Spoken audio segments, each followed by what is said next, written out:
Hi, I'm Chris Sangster, and welcome back to the studio.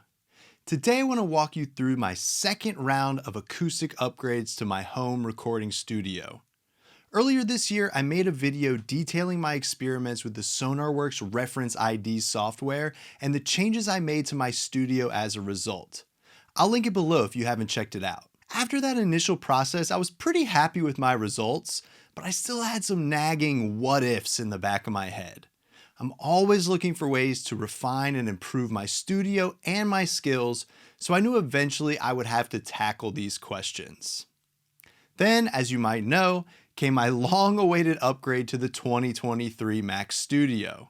So I figured as part of this transition, I would tackle the acoustic treatment questions as well. The things I wanted to test and potentially tweak were as follows. How would both the recording quality and frequency response of my room change if I did not have a carpet?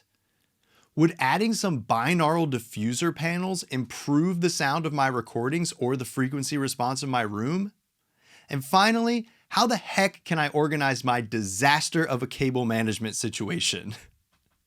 So let's walk through my journey to answering these questions. But first, we must establish a baseline. To do this, we have my final SonarWorks measurements from the changes I made earlier this year, and I'm hoping to see this curve get closer to flat, but at the very least no worse. In addition to that, to test the recording quality, I recorded guitar and vocals as well as some percussion in the room as it was, and will record these same parts in all the configurations that I test. Those are what I record most often in this room, so that's what I will use to see if we are improving the recording quality. Okay, so first up, the carpet. There were two major reasons I wanted to try to eliminate the carpet from my room. First, I was hoping to get a slightly more live and natural sound to my recordings in this room. I'd eliminated so much room sound in my original setup that I sometimes felt like my recordings were a bit too lifeless or took too much processing to bring back to life. This mostly manifested itself in a muted top end, so I wanted to see if I could bring some of that top end back. And secondly, I wanted to visually brighten up the space. I felt that the combination of the dark carpet, all the dark panels, less inadequate lighting, it was just dragging me down and feeling too dark. It felt like it was time for a visual tweak as much as an audio tweak to keep things fresh and bring some new perspective to the space. This balance between visual or ergonomic and sonic would prove to be the true battle of this process. So I started by removing the carpets entirely from the room. I actually had 4 layers of carpet in the studio, so I knew it would be a real pain in the butt to remove them, and yeah, it was. But I really enjoyed the new recording sound that the bare wood offered. Check out these examples, and I think you'll be able to hear that there's more top end, a bit more of a live room sound to them. Okay, just a few quick editor's notes about these tests before we get started. All of these recordings have no plugins on them. It's just the raw sound of the recordings with a bit of volume and pan setting. I also took these pretty detailed notes to make sure that I was using the same microphone technique and positioning on each round of testing. And finally, I did end up pretty heavily editing the percussion. Basically, I made loops out of everything to try to eliminate any variations in my playing and just be able to focus on the room sound. All right, back to the show. To find a way to the bottom of this bottle that I drink. To find a way to the bottom of this bottle that I drink.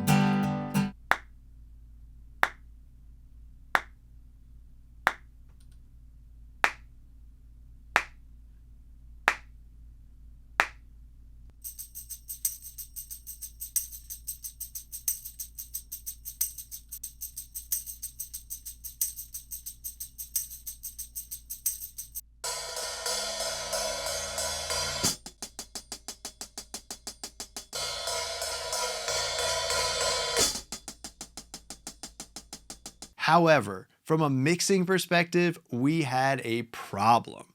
Although the frequency response graph didn't look too different from the original, there was a major issue to me in the low end. Since my subwoofer was now sitting directly on the wood floor along with my desk and speaker stands, it caused way too much vibration to be sent into the desk. I could literally feel every kick drum and bass hit rumbling in the desk, which did not happen with the carpet. And this was a non-starter, which led me to want to experiment with a live end dead end setup and have the thick carpet just under the desk and the speakers, but no carpet in the back of the room. And this seemed to work pretty well from a mixing perspective. We eliminated the subwoofer rumble, and the frequency response graph, as you can see here, was the flattest it had been yet. I was happy enough with the recording quality, but it led me to my next experiment, adding binaural diffusers. Binaural diffusers are wooden fronts on acoustic panels that have a random or pseudo-random pattern cut out of them. Sometimes they will look like wooden slats, other times they are a pattern of holes like the ones that I got. The idea is that they offer both the absorption with the fiberglass panel, but with the added even diffusion of sound in the high end from the wood fronts. Theoretically, this would give me a more live sound to the room, but without introducing any comb filtering or extra cancellation to the frequency response.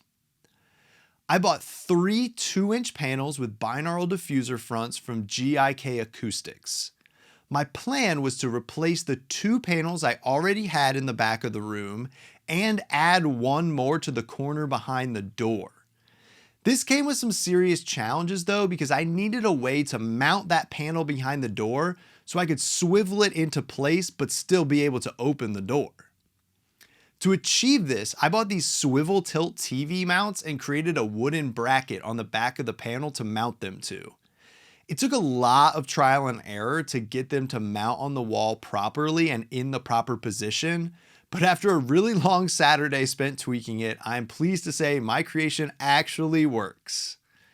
And now though, it was time to test both the frequency response and the recording sound with the 3 diffusers. Again, the frequency response graph was good. It was only slightly different from our half carpet graph, but not in a bad way at all.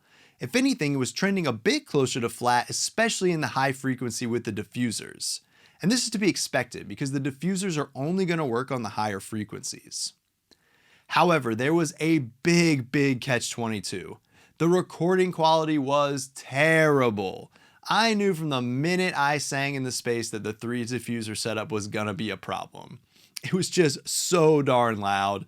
The wood was doing its job for sure, but it was adding just way too much sound energy back into the room.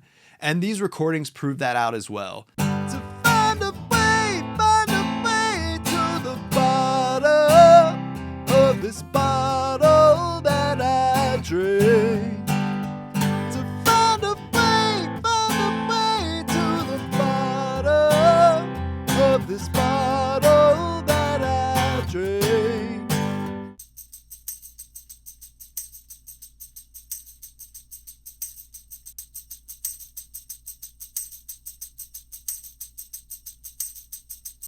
The proper frequency balance that I'm expecting to hear in the guitar and my voice are not coming through at all. Everything sounds like an overhyped mess. It's a real shame because A, these things were not cheap, and B, they look awesome. But the sound is most important, and the sound was just untenable with the 3 diffusers. Maybe I'm being a bit dramatic, and I will admit some of this stuff is in very small increments, but you can let me know in the comments what you think. Can you hear these differences? Are they big or small changes to you? Have I gone way too far down the rabbit hole and completely lost my mind? Well, I took the red pill long ago on this stuff, so of course I continued on. After realizing the 3 diffusers were just untenable, I tried 3 more variations of this setup. And I'll show you the frequency graph for each of them right here. There were 3 panels with no diffusers, 3 panels with just the middle one having a diffuser, and 3 panels with the middle one having a diffuser, but the corner ones being 4 inches thick instead of 2 inches thick. I achieved these 4-inch panels for my testing purposes by just putting my older 2-inch panels in front of the new diffuserless 2-inch panels on music stands. And as you can see, the frequency graphs are virtually identical. It seems to me that these panels are just too far away from the mixing position to make a meaningful difference in these slightly different configurations. The carpet actually made a much bigger difference than these panels did. I did not expect that at all, but that's what my testing actually shows. Now I was left to figure out which of the 3 back of the room panel combinations sounded the best for recording. Again, I could tell almost immediately by singing in the room, but I did all the recordings anyway just to check. And truthfully, on the percussion tracks, it's really hard to tell a difference. This could be due to the variations in how I played them, but honestly, there was nothing meaningful in these recordings to make a decision on. The guitar vocal is really where I hear the difference. With the middle diffuser and the 4-inch corner panels, the instruments just sound right to my ear. To find a way to the bottom of this bottle that I drink. To find a way to the bottom of this bottle that I drink. The guitar sounds like the guitar. My voice sounds natural. To me, this setup offered the most realistic sounding recording. It certainly is brighter and has more life than my old setup with the carpet. To find a way to the bottom of this bottle that I drink.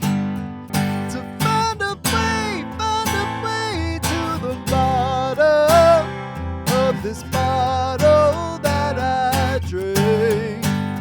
But it doesn't have any of the drawbacks that the other configurations did.